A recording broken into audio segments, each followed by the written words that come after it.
everybody. I'm here with the amazing Ann Frederick. Hi, Ann. Hey, Sue. So, Ann, you've got Stretch to Win and another fascia friend from our community. How does fascia support your work, and how do you apply the concepts of fascia to your work? Well, I think back to the beginning of research many moons ago when I decided to head down the path of trying to create something that was unique and not traditional.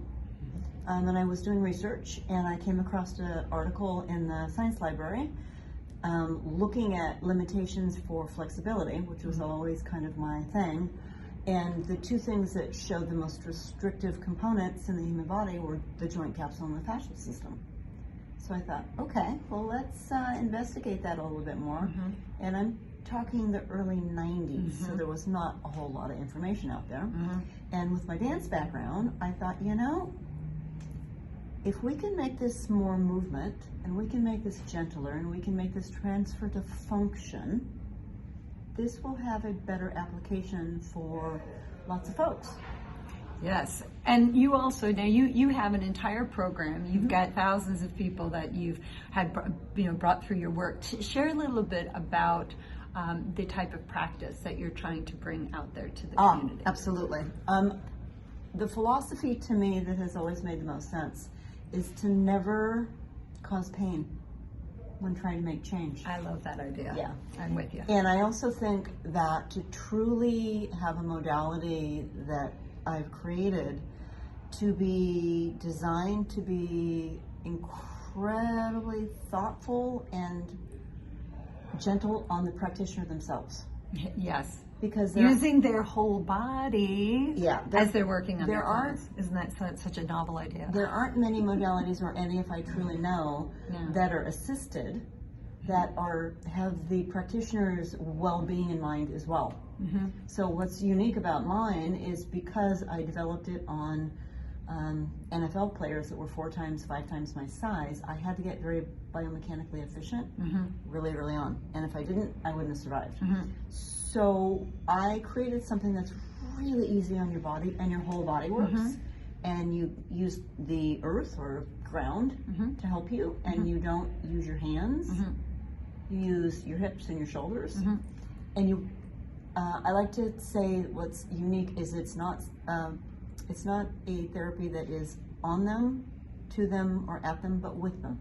Yes, and I think that's the one thing I really, with your work, I remember when I first learned, my first introduction to hands-on therapy was active isolated stretching with Jim and Phil Wharton. And I remember watching Jim and how, he'd put a seatbelt on somebody's hip and then how he would bring his body into it. And he's like, this is how you feel the client, how you kind of are blending with them. It was the first time where I heard somebody say anything about blending. And when I watched how you, because you're right, you're very petite frame, working on these big dudes and really taking, I think, the concepts of how you're saying working with your client to this whole other stratosphere of I think you're saying it right, that the practitioner needs to be educated on how to help their bodies. Because man, you can mess yourself up working on somebody, just like somebody would get injured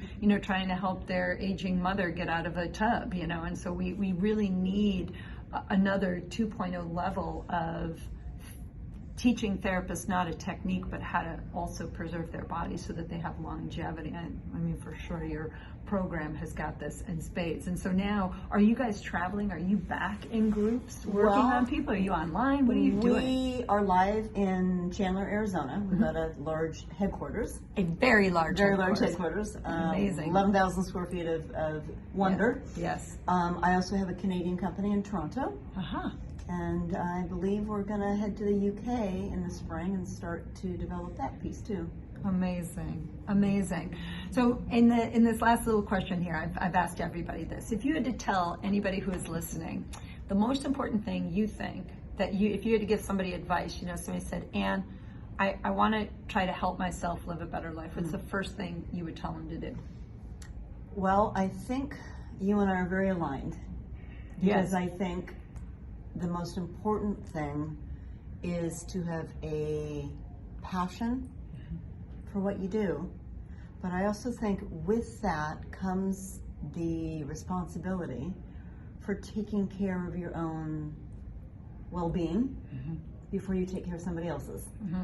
And I love how healing can occur for your own self when your intention is pure to help somebody else, and how the healing can be mutual.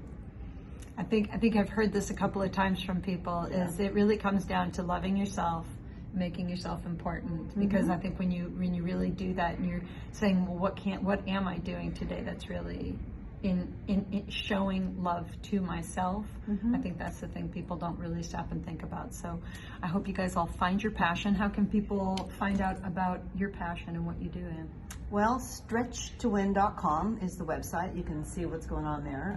Don't let the YouTube videos scare you. That's At all. something I do very entertainingly on Friday at Level 1s, and it is not a representation of what we do at all. Well, it's a representation of an educator who you really bring fun to learning. And I think that's super important, because otherwise it's so myopic and so clinical. So I think that that's the fun of it. And I've seen, like your magical groups and everything. So as much as those YouTubes, I think, show personality and vibrancy, but what there is really behind your methodology is just a sick amount of information and education. So thanks for bringing all your magic to this pleasure. industry.